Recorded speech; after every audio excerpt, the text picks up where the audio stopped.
A firma del responsabile ufficio tecnico abbiamo emesso ordinanza di chiusura sia della strada che dalla Malga Ciapella porta al Gran Pian, quindi alla Malga Gran Pian, sia il sentiero per la Valle Ombretta. Doveroso perché si stanno facendo lavori e bisogna metterlo in sicurezza. Chiuse le strade e i sentieri per la Vallombretta, pesantemente colpita dal maltempo che sabato sera ha inferto un altro duro colpo a strade e sentieri dell'Alto Gordino, e si ricontano i danni a Rocca Pietore, dove la paura è ancora di casa. Non è sicuramente stata una bella esperienza perché ci ha fatto rivivere un po' il momento di Vaia.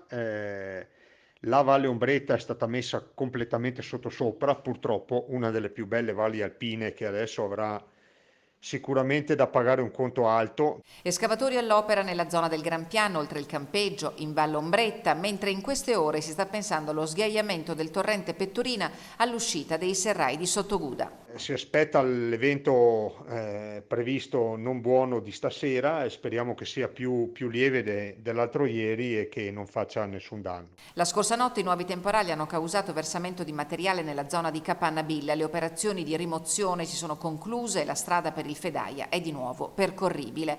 I nubifragi di sabato sera hanno provocato dissesti ad Alleghe e a Falcade, dove le piogge hanno provocato danni alla pista ciclabile, che proprio nel cuore della stagione turistica è molto frequentata. Anche la provincia ha chiesto ai sindaci dei comuni interessati una relazione dettagliata di danni e problematiche. Domani la questione sarà portata all'attenzione dei consiglieri delegati a Palazzo Piloni.